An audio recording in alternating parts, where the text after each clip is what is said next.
In this video we take a look at the latest version of Forza Motorsport, and I tell you why I think it's possibly the best racing game out there at the moment.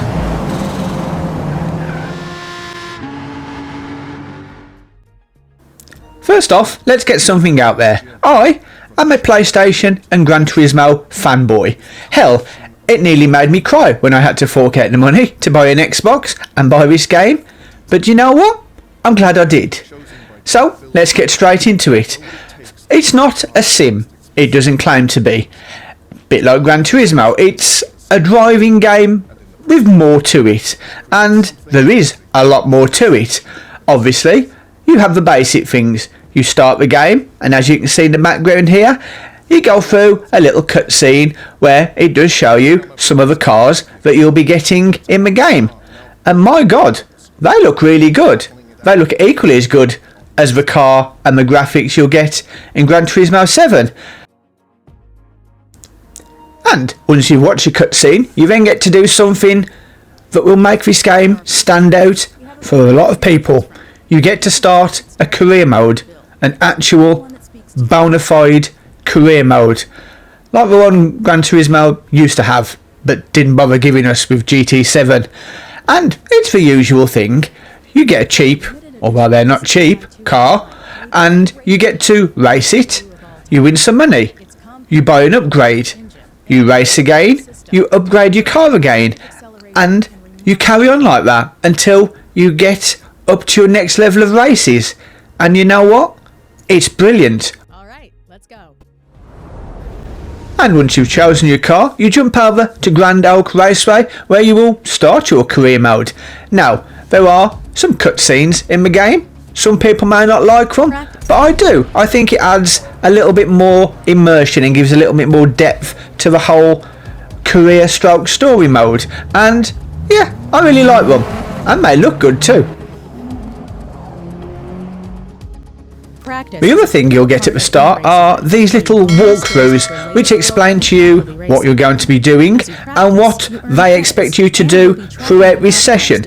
Like for example here, where they explain to you about earning credits and gaining XP. And XP is earned per car, not just overall, which I quite like that idea. And once all that's done, you actually get to go out onto a track and do some driving. Now, first thing we're going to have a look at is the graphics. Now, some people have said they're not that good, but I actually think they are bloody brilliant. Now, I will point out the fact that I don't even have this set on the highest setting. Now, there are three settings. There are the basic one, which is more for game speed, FPS. The highest one, obviously, for aesthetics, where you will get the full visual effect. This is the middle setting, which is a nice kind of happy medium between both. But as you can see, it still looks good. In fact, it looked that good that I actually wasn't concentrating on the track and was too busy looking at the sunset. But you can see things like the lighting, the god rays from the sun, the volumetric fog. I mean, it's brilliant. And then you have to take into consideration also that this game has dynamic everything. Dynamic weather, dynamic lighting, dynamic day-night transitions. I mean, it's got it all. It's got everything that Gran Turismo promised us, and we get this right from the start on Forza. Now, there are some other issues with this. It's not as precise in the handling as Gran Turismo is, and you will notice that. It's not as bad as, say, something like a Need for Speed, where it's all about the go, go, go, and you're sliding all over the track. It's a nice balance of the two. Now, there is tuning in this game. Hell, there's a hell of a lot of tuning and setups you can do to your car, but we'll talk about more of that in the next video, where we have a little look at the online races. The other thing is, as you may have noticed there, it said rewind. And that's because you can actually rewind the game. If, say example, like I did earlier on, you made a mistake, you go off the track, you can press the rewind button and you will jump back by a couple of 100 yards and you get to retry that. Now, I'm kind of split on whether I like that or not. As a training tool, if you want to try and perfect one particular corner, it's brilliant. You have a go at the corner, you don't quite get it right. You would now, for example, hit the rewind, put yourself back another couple of 100 yards, have another go at that corner. And you can keep doing that over and over until you've learned to do that corner perfectly. And as a training tool, the rewind feature I think is brilliant. The fact that you can use the rewind in races, not online races mind, only the AI races, that to me kind of just smells of cheating a little bit. If you screw up in a race, you're screwed up. Tough. But like I said, as a training tool, if you want to learn specific corners and keep doing the same bit over and over again without having to drive a full lap, that's a brilliant idea. The other thing the game does is set you some little goals or some targets to achieve.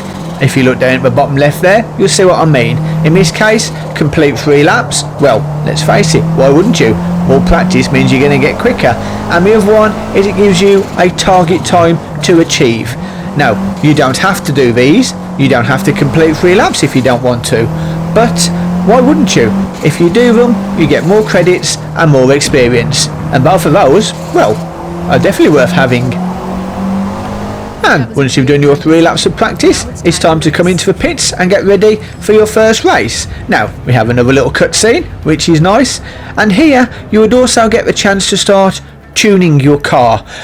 Now, as I said, we're going to tuning in another video because it will be quite detailed. What you will need to do now, what I will focus on for a moment, is fuel. You get the chance in this game to adjust your fuel amount. They do go into a nice little bit of detail explaining what that will do. Obviously, less fuel, less weight, a faster, more responsive car. So do take note of your fuel. If you're doing a 4-lap race, then you only need 4, or I would say maybe 5 laps of fuel. If, like me, you're heavy on the throttle, you put in 4 laps of fuel for a 4-lap race, you're probably going to run out of fuel. So I always add just half a lap or a lap's more. But once you've done that, we're all good and it's time to race. And with your fuel all set, it's time for yet another little cutscene. Now, I like this one compared to the Gran Turismo 7 one. I like the fact that you've got your drivers and pit crews all around the cars like you would have in a normal race.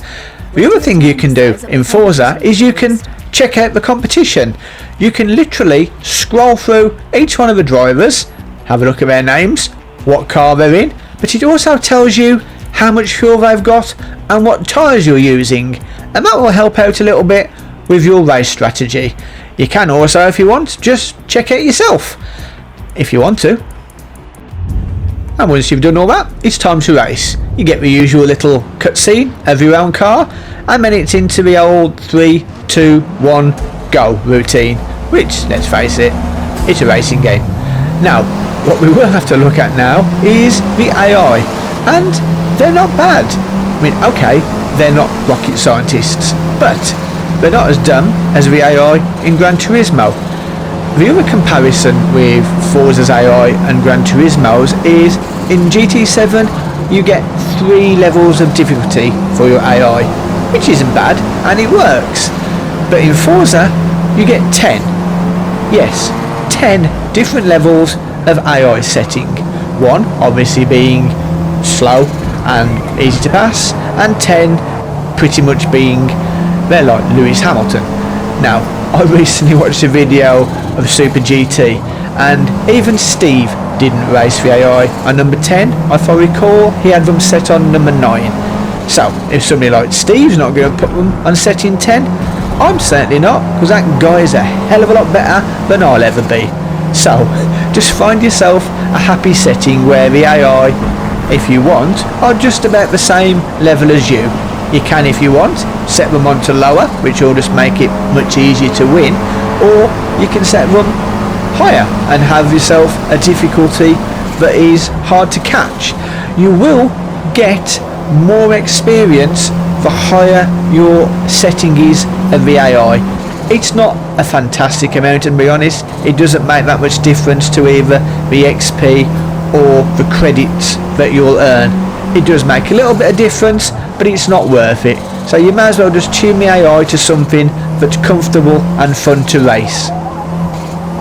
The other thing with the AI is there's a bit of a split in their own performance. The guys at the back will tend to be a little bit slow, a little bit clumsy.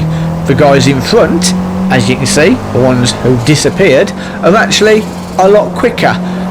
To be fair, pretty much like it would be in real races, there tends to be a big disparity between the guys at the front and the guys at the back. So, as with any race, just stay clear of the carnage at the start and then get yourself into a nice comfortable routine and focus on catching the guys up ahead, which I couldn't do. Now, as we skip ahead a little bit, I'll just pause it briefly here. And if I just remove my ugly mug from the screen so we can have a little look at the top right hand section here, where you get some in-race details as you're driving. The first one, it says obviously car level. Now, every car individually has its own car level. The higher that car level, the more tuning parts become available to you. So it is worth spending time driving one particular car. The second one is a segment score. Now, think of a segment as like a sector in a normal race. It's just a specific part of the track. Now, you will get a score from 1 to 10, depending on how well you've driven that section. And the higher your score, as you can see underneath, you will get some CXP or car experience. That is what allows you to gain and to buy more parts when it comes to tuning your car. And just underneath that, you get updates on obviously how much fuel you have and how many laps that will do.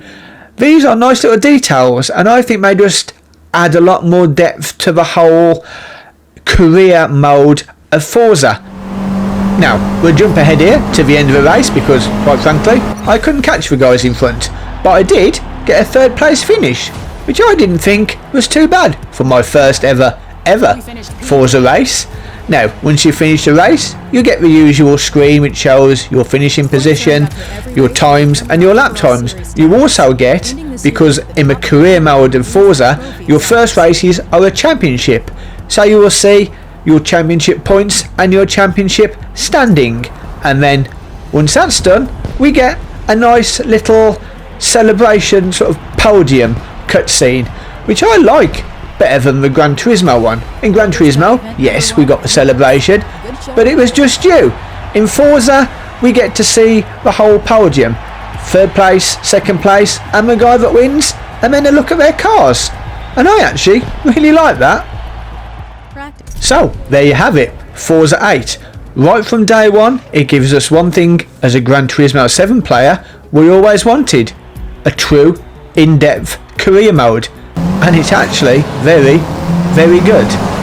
Now, if you'd enjoyed this video, please consider hitting those like and subscribe buttons. It does help out the channel a hell of a lot. And I will see you guys in the next video where we take a look at tuning and at online races. For more great videos like this one, follow this link. Thank you for watching, and I will see you in the next video.